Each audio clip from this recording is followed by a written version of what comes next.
আসসালামু আলাইকুম, welcome to the HR revolution powered by Rise নোভাতে।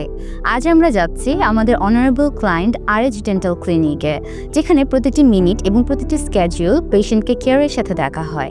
So আজকে আমরা দেখব তাদের HR ওয়ার্কফ্লোটাকে তারা কিভাবে রাইজ নোভার মাধ্যমে আরও স্মার্ট এবং স্ট্রিমলাইন করছে। সো চলুন আমাদের সাথে।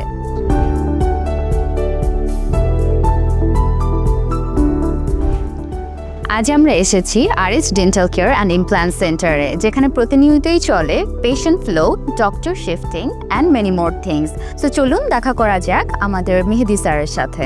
ফ্রম 2000 বিগিনিং আমরা আমাদের RH ডেন্টালকে নিয়ে কাজ করছি। আমাদের ফার্স্ট শুরু হয় সেপ্টেম্বর মাসে 2014। আমাদের ডেটটা এখনও মনে হচ্ছে 7 তারিখে। আমাদের তখন মাত্র একটা ডেন্টাল ইউনিট ছিল। বর্তমানে আমরা অলমোস্ট 11,000-এর মতো পেশেন্টকে আমরা সার্ভিস দিয়েছি।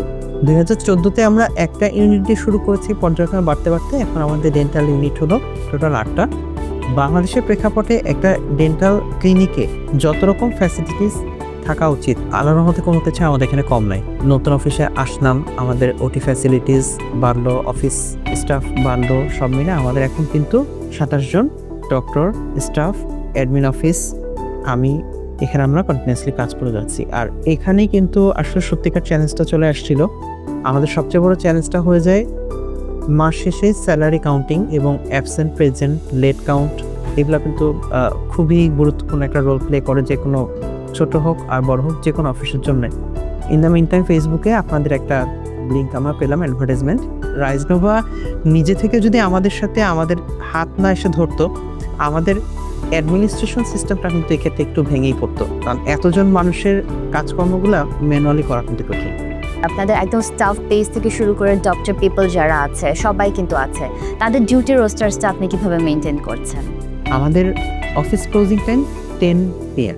মজার ব্যাপার হলো 10টার সময় পুরো ক্লোজ হয়ে যায়, এরপর আমাদের আর কোনো ঝামেলা থাকে না, কারণ আমাদের অফিস টাইম হলো 3টার সময়। ডাক্তারদের ক্ষেত্রে বা যে কোনো ক্লিনিকেই ডক্টরদের রোস্টার থাকতে গেলে এন্ড অফ দ্য ডেতে এখান থেকে একটা করে নাম্বার কাউন্ট করে কে কয়জন আসলো, কে ডিলে করলো, এগুলো বের করা কঠিন হয়ে যায়। তো এক একটা শিফটে 2-3জন করে ডক্টর বেরোচ্ছে, আসতেছে, যাচ্ছে। এই প্রবলেমটা আমরা যখন ফেস করলাম, আমরা যখন বললাম রাইজ নোভাকে যে আমাদের এই প্রবলেমটা সলভ করে দিতে হবে, ওরা কিন্তু পুরো সিস্টেমটাকেই আমাদের RH ডেন্টাল কেয়ারের জন্য মডিফাই করে ফেললো। মডিফাই করে ইন জেনারেল প্রত্যেকটা রোস্টারের জন্য আলাদা আলাদা সিস্টেম ক্রিয়েট করে দিয়েছে।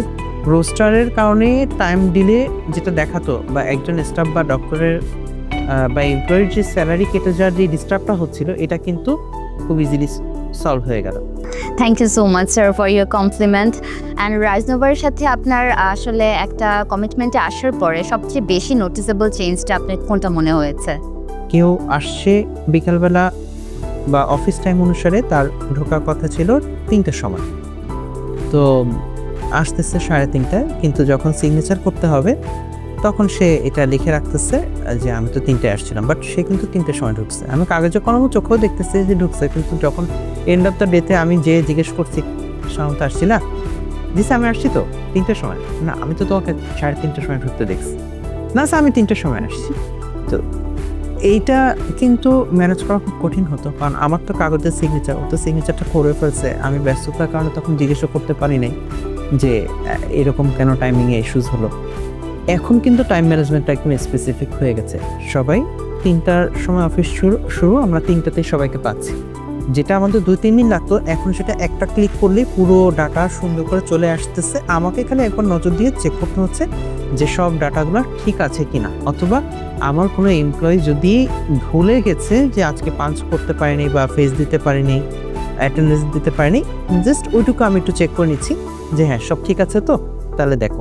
ইভেন এই শিটটা আমরা যখন ডাইরেক্ট একদম আমাদের এখানে যে স্যালারিগুলা ডক্টর সেগমেন্টের পুরোটাই ব্যাংকের মাধ্যমে চলে যায়, এই পুরো শিটটাই কিন্তু আমরা ব্যাংকে ধরে পাঠিয়ে দিই। সো আমাদের অনেক দিক থেকেই কাজ কমে গেছে। Thank you so much sir for your time. আপনি এত ব্যস্ততার মাঝেও আমি দেখতে পেয়েছি যে আপনার ভীষণ পেশেন্টের ফ্লো আছে, এত কিছুর মাঝেও আপনি আমাদেরকে সময় দিয়েছেন। It's really honour meeting you. Thank you so much sir. আসসালামু আলাইকুম।